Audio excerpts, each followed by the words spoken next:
Para sa Antique News Updates, mga nagapanguna nga mga balita nga natipon kang PIO News Team. Ika-38 anyos nga pagselebrar kang death anniversary ni late Governor Evelio Villavier ginhiwat sa probinsya kang Antique. Governor Cajao, suportado ang prosthesis program kang probinsya. Doli tupad sa Banwa kang Kulasi ginaimplementar sa 3 ka isla. Kad mga Antiqueño sa norte nga bahin kang probinsya nakabaton kang ayuda halin sa provincial government, halin sa PIO News Center, ang inyo tagbalita.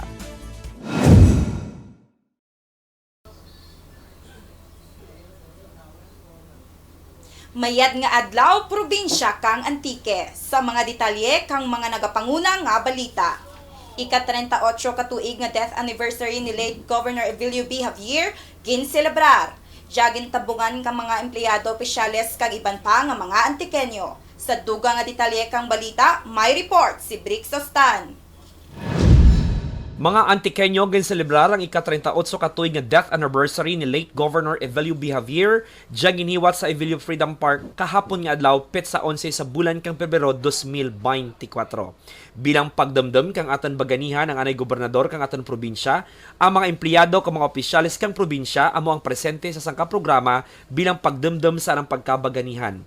Si Governor Rodora J. Cajao ang nagpalabot gid kanang mensahe kung sa diin ang naginhambal nga utang kang kabarasan kay Biloy ang bilog nga moderno nga baganihan sa paghurma kag gahom kang katawan sa tion nga buta kang kahadlok kag kagamo ang atan probinsya. Gintudloan man suno kay Governor Cajao nga mga buhi nga may prinsipyo nga ipakipagbato ang kamatuoran kag insakto. Gani ginapasalamatan gid ni Governor Cajao si Biloy bilang isara ka matuod kag may ikasara nga tumandok nga Antiqueño nga magserbi sa katawan nga buta kang pagtatap kag pagpalangga. Ang handom ni Biloy, amo man ang handom katong gobernador, agad niya ang kailuwayan kang probinsya kag progreso kang mga Antiqueño. Dugang kadya, ginhambal katong gobernador, nga bugal na gid kag bilog nga mga Antiqueño, nga si Biloy, sangka baganihan nga ating kasimanwa, nga sangka tumandok nga Antiqueño. Para sa Antique News Update, Brix Sostan, PIO Antique. Governor Cajao suportado ang prosthesis program. Sa dugang nga detalye kang balita, may report si Ken Estares. Prosthesis program suportado ni Governor Cajao. Ang pagserbisyo sa Antiqueño nga may pag-ulikid kag pagpalangga isara sa bahel nga rason andet ang aton Governor Rodora Dudut Cajao handa gid sa pagsuporta sa mga lihok kag programa nga may kaangtanan nga maserbisyuhan ang aton kasimanwa nga nagakinahanglan ilabi na gid ang aton mga kabugtuan nga mga person with disability o kon PWD. Gani kang nakipag-anget sanday Dr. Penny Bundok kag Dr. Pate Legaspi kang Physicians for Peace sa Philippines sa gobernadora, agad hangyuon ang anang suporta para sa nasambit nga programa, gilayon nga nagtugro kang bahel nga pagtambad si Governor Cajao. Tanan nagmando sa Provincial Health Office sa pag-asister paagi sa pagpagamit kang pasilidad kang probinsya kag mga empleyado na kadya. Dugang na kadya, ginahikotar man ang mga kinahanglanan nga dokumento agad nga programa mangin permanente paagi sa pag-institutionalize agad makaabot sa bilog nga probinsya ang diyang programa. Ang Prosthesis on Wheels ginadihon agad nga maparapit sa mga kabanwahanan ang diyang nga proyekto. Amo diyang inaduso ni Dr. Bundok kag provincial government.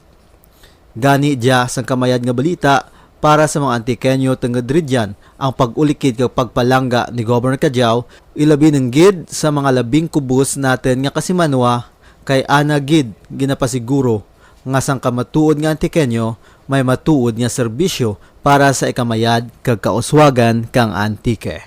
Para sa PIO News Update, Ken Estares kang PIO Antique.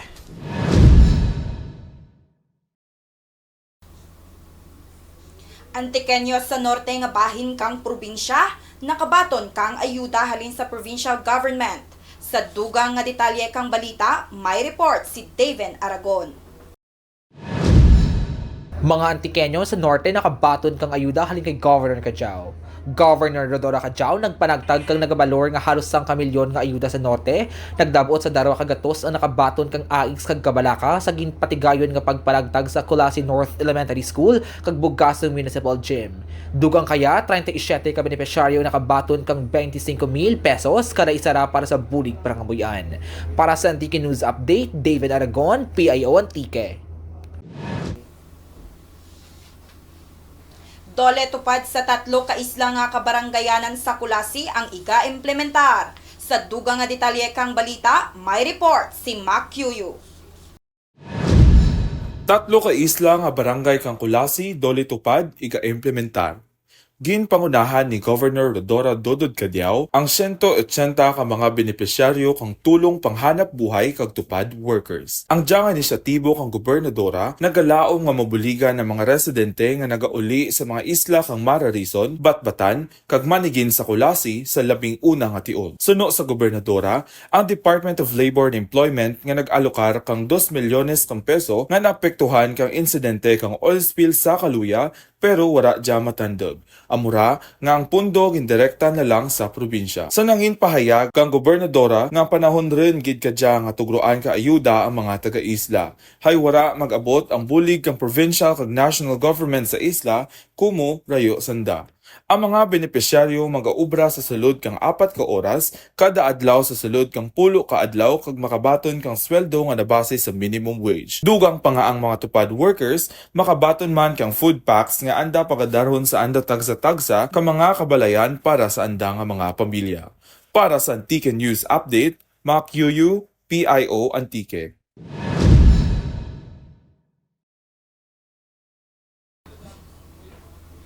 Para sa tinaga kinaraya kag trivia Antikenyo, Jason Daven kag Cha.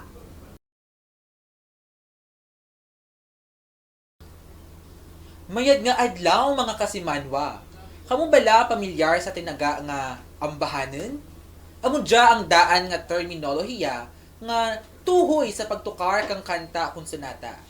Halimbawa, naghalad kang ambahanen ang nobyo ni Inday sa andang balay, simbolo kang anang pagpalangga. Ako si David Aragon, kag amo dya ang tinaga kinaraya. Tub-tub sa liwan.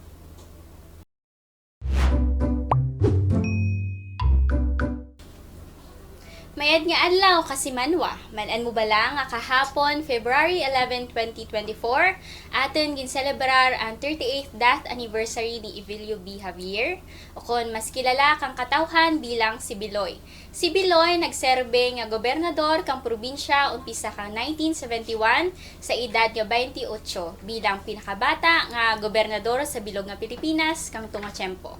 Kang February 11, 1986, si Biloy napatay sa edad nga 43 pagkatapos badilen sa tubang kang Kapitolyo kang Antique. Ang diyang nga lugar amo rin kadya ang EBJ Freedom Park. Ang anang pagkamatay ang ginhambal nga sara sa mga rason kang People Power Revolution. Kilala man si Biloy sa anang hinambal nga ang pwesto sa gobyerno bukod buragasan, bukod paranublian. Ako dya si Cha, kag kita ay kita sa masunod nga trivia Antikenyo. Antes kita magtakop, aton handurawan ang aton baganihan nga anay gobernador Evelio B. Javier.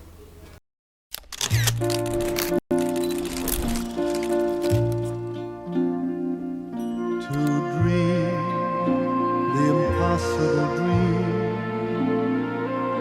to fight the unbeatable foe, to bear with unbearable sorrow, to run where the brave dare not go, to right the unrightable wrong, to love pure and chaste from afar, to try when your arms are too weary, to reach the unreachable star. This is my quest to follow that star, no matter how hopeless, no matter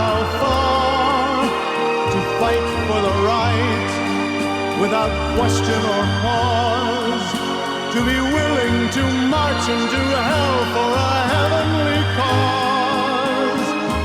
And I know if I'll only be true to this glorious quest, that my heart will lie peaceful and calm when I'm laid to my rest. And the world will be better for this, that one man, scorned and covered with scars, still strove with his last ounce of courage to fight the unbeatable foe, to reach the unreachable star.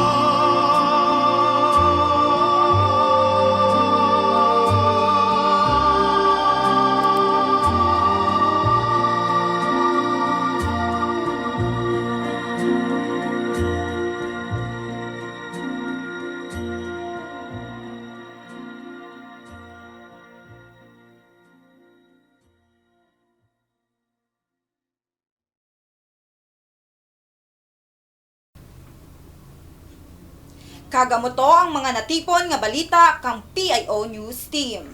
Ako dya si Manuela P. Samulde, PIO Antique.